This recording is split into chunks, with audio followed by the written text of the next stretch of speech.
Hello student, welcome to Nivan math academy. आज का हमारे पास टॉपिक है दिस थ्योरम और ये थ्योरम काफ़ी इंपॉर्टेंट है, तो बेटा ध्यान से समझना। जैसे कि हमने इससे पहले वाले वीडियो में हमने डेफिनेशन देख ली है, what is the definition of invariant and reducibility. Okay, अब हम इसी बेस पर हम आज करने वाले हैं ये theorem.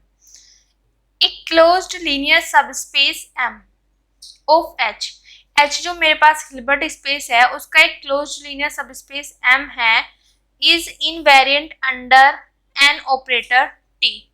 If and only if का केस है।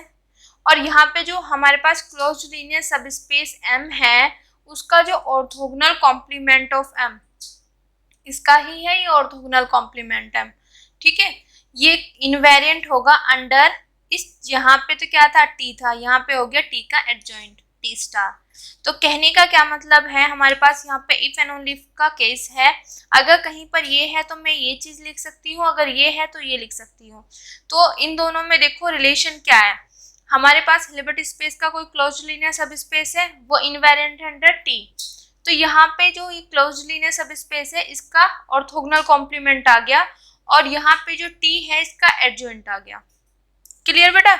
तो यहाँ पे इफ एंड ओनली इफ का केस है तो इसके दो पार्ट होंगे। फर्स्ट पार्ट में मैं क्या करूंगी कि मैं ये लेके चलूँ कि ये एम जो है इनवेरिएंट अंडर टी और ये वाला पार्ट प्रूफ करूंगी, फिर ये लेके चलूंगी, देन ये प्रूफ करूंगी। क्लियर बेटा?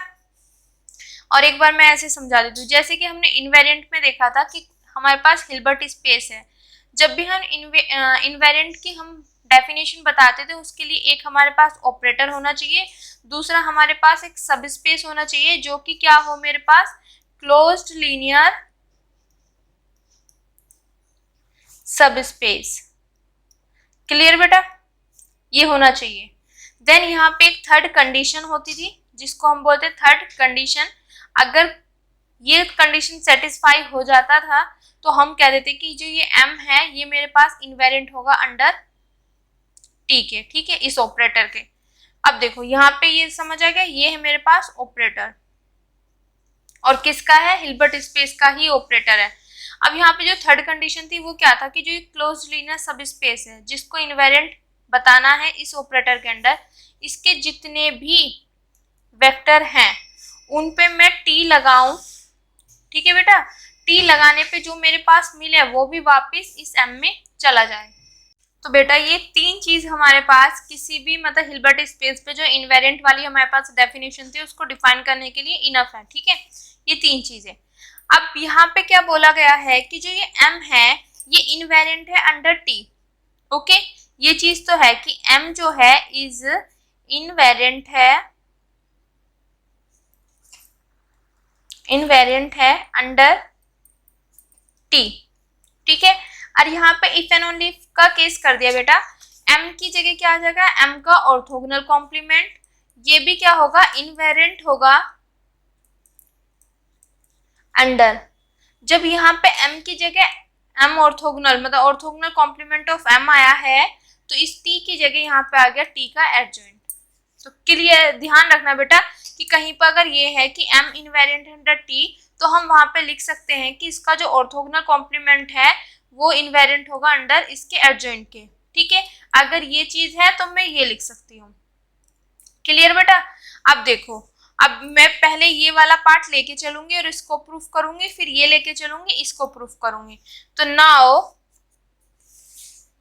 Part first. ठीक है, प्रूफ में सबसे पहले हम वो चीज लिखते हैं जो चीजें हमें गिवन है। हमें सिर्फ ये गिवन है कि m जो है मेरे पास एक क्लोज्ड लीनियर सब स्पेस है हिल्बर्ट स्पेस का और यहाँ पे t एक ऑपरेटर है।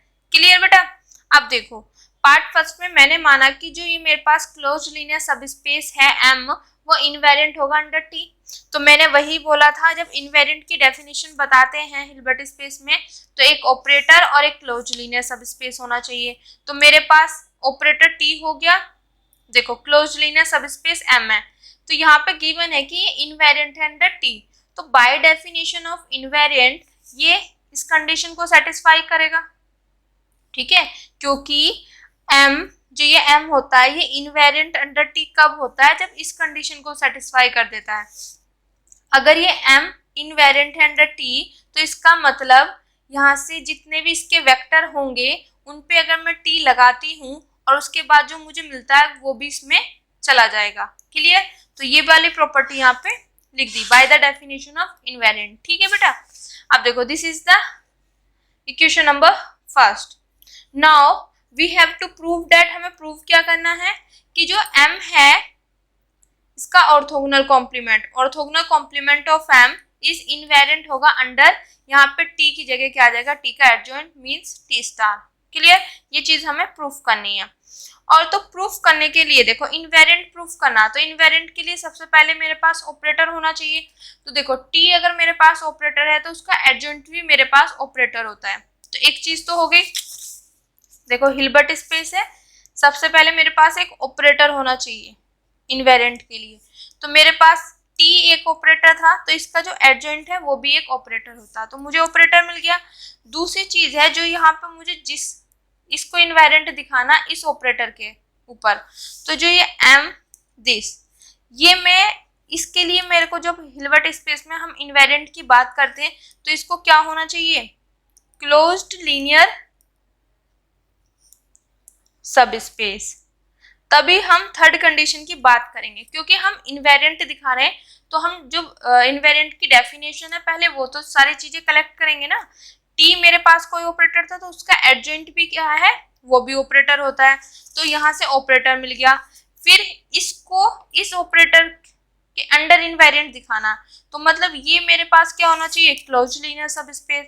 अब हम यहाँ पे चेक करेंगे क्या ये क्लोज्ड लीनियर सब स्पेस होता है कि नहीं होता है। देखो since we know that if S be a non-empty subset of a Hilbert space H, अगर मेरे पास कोई Hilbert space H है और उसके पास जो है एक non-empty subset है, then ये वाला, ठीक है, क्या हो गया, इस सेट का जो नॉन एम्प्टी सबसेट है ना हिल्बर्ट स्पेस का, इसका ऑर्थोगोनल कॉम्प्लीमेंट जो होता है वो क्या होता है, क्लोज्ड लीनियर सब स्पेस होता है हिल्बर्ट स्पेस का। ये हमारे पास एक थ्योरम है फर्स्ट यूनिट में। क्लियर बेटा? तो ये चीज ध्यान रखना कि मेरे पास H कोई हिल्बर्ट स्पेस है, उसका मैंने एक सबसेट लिया, ठीक है, H मेरे पास हिल्बर्ट स्पेस है, उसका कोई एक सबसेट लिया। अगर ये सबसेट मेरे पास क्या है, नॉन एम्प्टी है, तो इसका जो ऑर्थोगोनल कॉम्प्लीमेंट होगा वो मेरे पास क्या होगा, क्लोज्ड लीनियर सब स्पेस ऑफ H। इतना क्लियर? ठीक है बेटा। अब देखो बेटा देखो यहाँ तक ये चीज समझ आ गई हमें, ठीक है। अब ये चीज इससे जो हमारे पास ये है, इसको मैं कैसे क्लोज्ड लीनियर सब स्पेस बताती हूँ। अब मेरे पास यहाँ पे जो हिल्बर्ट स्पेस था इसका कोई एक नॉन एम्प्टी सेट लिया, सबसेट सॉरी, और उसका जो ऑर्थोगोनल कॉम्प्लीमेंट होता है वो क्लोज्ड लीनियर सब स्पेस होता है, ठीक है। अब जो मेरे पास H है हिल्बर्ट स्पेस, तो मैंने थ्योरम में ही मेरे पास गिवन है कि M मेरे पास क्या है, क्लोज्ड लीनियर सब स्पेस, मतलब M जो है मेरे पास इसका क्लोज्ड लीनियर सब स्पेस है, तो नॉन एम्प्टी है। क्लियर बेटा? तो अब देखो ये मेरे पास एक नॉन एम्प्टी सबसेट आ गया हिल्बर्ट स्पेस का, तो इसका जो ऑर्थोगोनल कॉम्प्लीमेंट होगा वो मेरे पास क्या आ जाएगा, closed linear subspace by this theorem. Clear बेटा? समझ आ गया? इस S की जगह M है और यहाँ पे दिस, अगर मेरे पास S मेरे पास कोई भी नॉन एम्प्टी सबसेट है हिल्बर्ट स्पेस का, और ये कैसे आप ध्यान रख सकते हो, ये ध्यान रख सकते हो आप यहाँ से कि M मेरे पास नॉन एम्प्टी कैसे है। नॉन एम्प्टी इस तरीके से है क्योंकि M is invariant under T, तो यहाँ से देखो M के यहाँ पे वेक्टर ले रही हूँ मैं, और TX भी कहाँ पे जा रहा है, M में, तो ये मेरे पास क्या हो गया, नॉन एम्प्टी, तो नॉन एम्प्टी सबसेट हो गया हिल्बर्ट स्पेस का। क्लियर? तो इसका ऑर्थोगोनल कॉम्प्लीमेंट क्या होगा, क्लोज्ड लीनियर सब स्पेस ऑफ H। तो वही चीज यहाँ पे लिख दिया मैंने कि M मेरे पास क्या हो गया, क्लोज्ड लीनियर सब स्पेस ऑफ H। अब देखो बेटा मेरे पास ऑपरेटर मिल गया, जो यहाँ पे मेरे को इनवेरिएंट दिखाना, ये भी मेरे पास क्लोज्ड लीनियर सब स्पेस हो गया। अब इनवेरिएंट के लिए मेरे पास आएगी अब थर्ड कंडीशन इस तरीके की। अब मुझे ये थर्ड कंडीशन दिखानी है, अगर थर्ड कंडीशन सेटिस्फाई हो जाती है तो मैं कह दूंगी कि ये जो है इसके अंडर इनवेरिएंट है, ठीक है। अब थर्ड कंडीशन है किस तरीके से करना, देखो मुझे इसको इस ऑपरेटर के अंडर इनवेरिएंट दिखाना, तो इसका मतलब क्या होगा थर्ड कंडीशन में कि फॉर ऑल, ठीक है बेटा, for all x belongs to M, ठीक है, इसके सभी वेक्टर के लिए मैं उस पे ये वाला ऑपरेटर लगाऊं और उसके बाद जो भी मिले वो भी मुझे वापस इसमें मिले। यही तो होती है थर्ड कंडीशन। पहले ऑपरेटर होना चाहिए, दूसरा क्लोज लीनियर सब स्पेस होना चाहिए, फिर इस क्लोज लीनियर सब स्पेस को इस ऑपरेटर के अंडर मुझे इनवेरिएंट दिखाना है। तो उसके लिए क्या है, इसके जितने भी वेक्टर होंगे, क्लियर बेटा, उस पे मैं ये वाला ऑपरेटर लगाऊं, उसके बाद जो भी मुझे मिले वो भी वापस इसमें ही जाए। तो मुझे इस तरीके की कंडीशन सेटिस्फाई करनी है। क्लियर। देखो अब मैंने यहाँ पे x ऑलरेडी लिया हुआ है इसमें, ठीक है, तो मैं यहाँ पे थोड़ा सा इसको अलग करूंगी। यहाँ पे मैंने ले लिए y और यहाँ पे आ जाएगा y। इतना क्लियर बेटा। अब देखो मेरा मेन टारगेट ये दो तो हो गए, अब मेरा मेन टारगेट है दिस। अब देखो मैं क्या करूंगी, इसका जब मुझे फॉर ऑल का केस दिखाना होता है तो मैं कोई एक आर्बिट्रेरी लेके चलूंगी, तो मतलब सभी के लिए कंडीशन हो जाएगी। क्लियर बेटा। तो मैंने यहाँ से y ले लिया जो बिलोंग कर रहा है ऑर्थोगोनल कॉम्प्लीमेंट ऑफ m। इतना क्लियर, ठीक है। अब देखो मैंने ये सब चीजें क्यों की, उसका रीजन समझना। मेरे को इससे मैंने एक पॉइंट ले लिया आर्बिट्रेरी, मुझे ये पहुंचाना इसके अंदर t स्टार y को मुझे इसके अंदर पहुंचाना है। अब इसके अंदर कौन जाता है, किस तरीके के वेक्टर जाते हैं, किस तरीके के एलिमेंट जाते हैं, इसके अंदर वो जाते हैं जो m के साथ क्या होते हैं, ऑर्थोगोनल। जैसे इसके अंदर मुझे इसको ले जाना है तो इसके लिए मुझे दिखाना पड़ेगा कि m के साथ क्या है, ऑर्थोगोनल है। इतना क्लियर, समझ आया बेटा। इसके अंदर वो वेक्टर जाते हैं जो m के साथ क्या हो, ऑर्थोगोनल। तो मतलब मुझे इसको इसके अंदर ले जाना है तो इसके लिए मुझे दिखाना पड़ेगा कि ये वेक्टर m के साथ ऑर्थोगोनल है। अब देखो ये तो मेरे पास वेक्टर है, ये एक सब स्पेस है, तो वेक्टर और सब स्पेस का ऑर्थोगोनलिटी तो मैं नहीं दिखा सकती। उसके लिए हम क्या करते हैं, जब यहाँ पे सब स्पेस है, कि ये वाला वेक्टर ऑर्थोगोनल में दिखा दूं इसके सभी वेक्टर के साथ, तो सबके साथ दिखाने के लिए क्या करती हूँ, मैं इससे एक आर्बिट्रेरी ले लेती हूँ। अब मैं दिखा दूंगी जब आर्बिट्रेरी के साथ, मतलब फॉर ऑल। क्लियर बेटा, ये दिखाना है। और जब मुझे ये भी वेक्टर है, ये भी वेक्टर है, जब दो वेक्टरों को मेरे को ऑर्थोगोनल दिखाना होता है तो मैं क्या करती हूँ, इन दोनों की इनर प्रोडक्ट मैं 0 दिखा देती हूँ। समझ आया कैसे। इसको इसके अंदर ले जाना है, इसके अंदर बेटा वही जाएगा जो m के साथ क्या हो, ऑर्थोगोनल।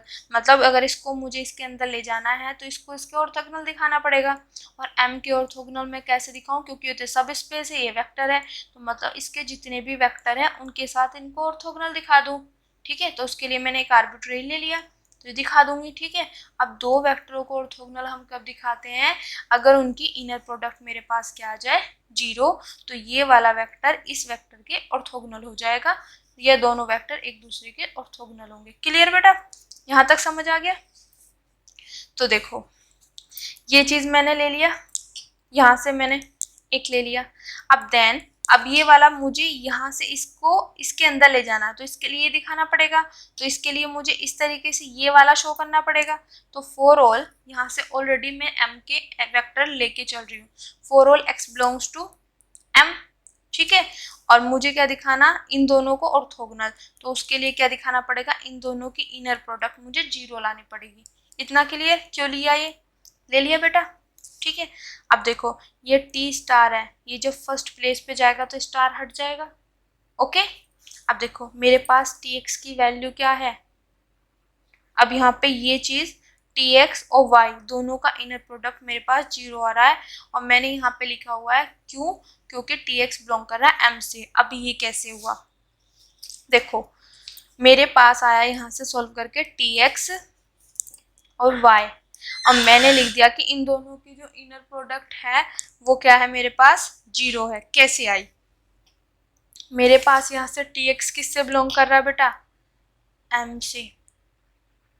ठीक है, और यहाँ से ये y किसका मेरे पास एलिमेंट है, किसका वेक्टर है, इसका।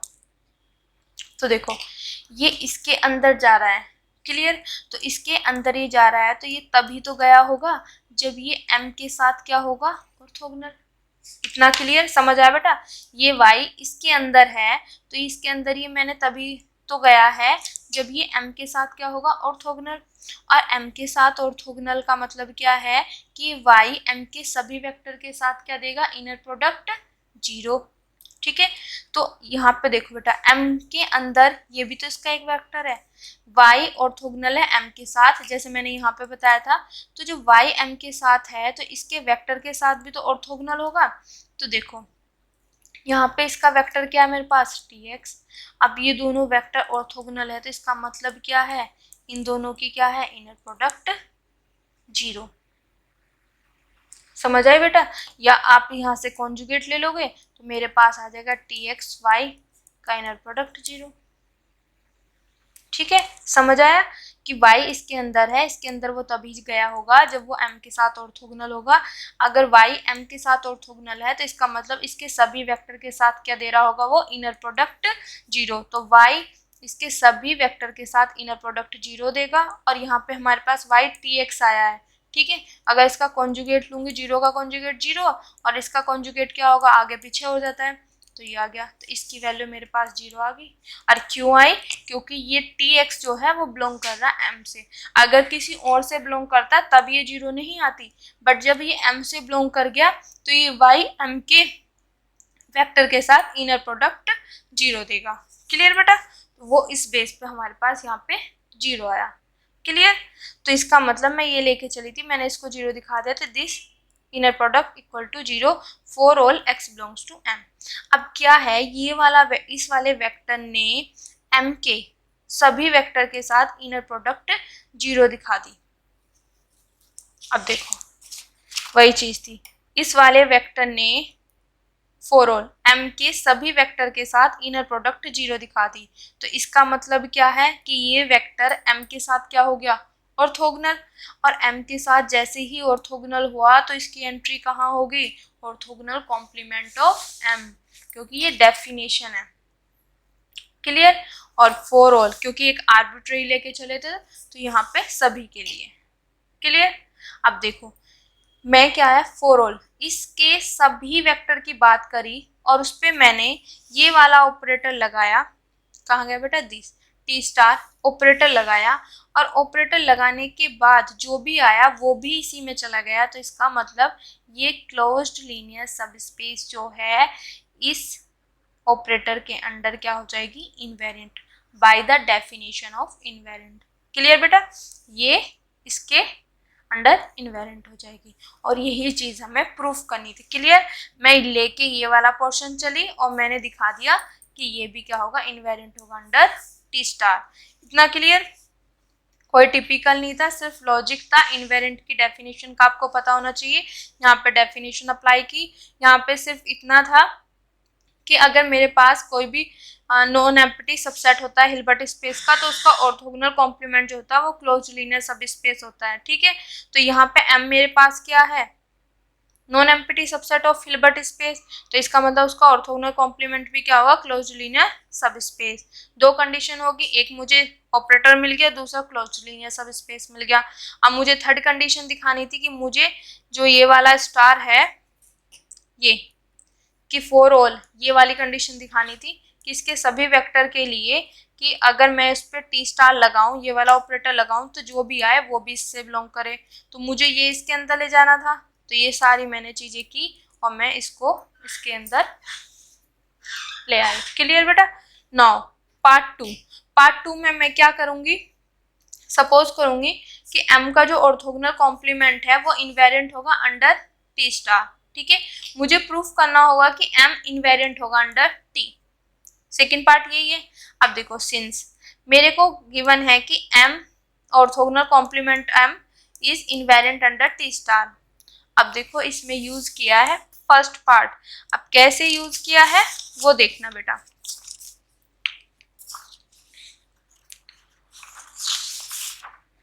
यहीं पे बता देती हूँ। देखो फर्स्ट पार्ट में मैंने क्या किया था कि m इज इनवेरिएंट है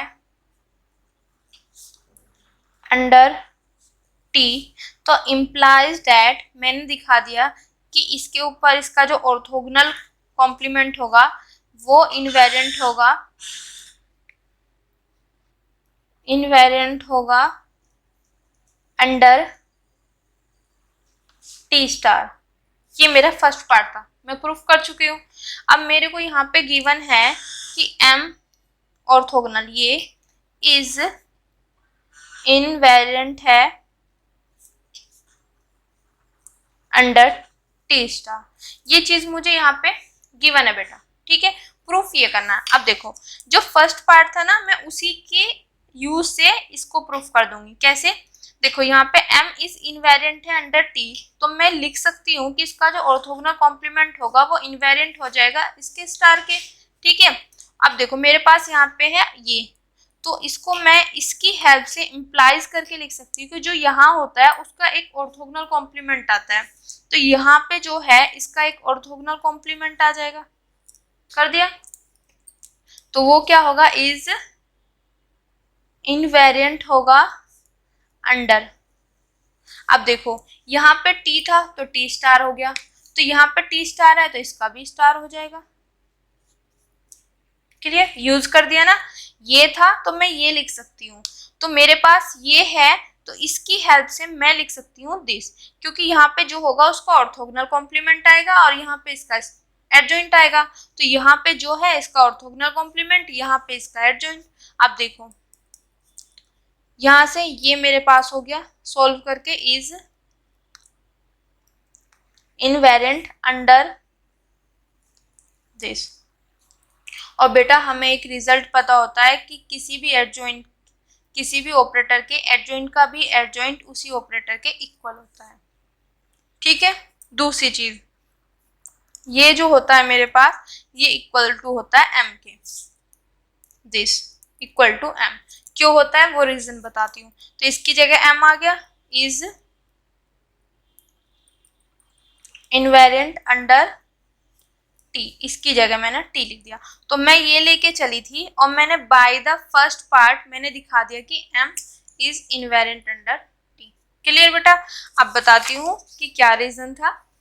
ये तो हमने प्रूफ किया हुआ कि किसी भी ऑपरेटर के एडजॉइंट का भी एडजॉइंट उसी ऑपरेटर के इक्वल होता है। क्लियर बेटा? अब ये देखते हैं ये कैसे है।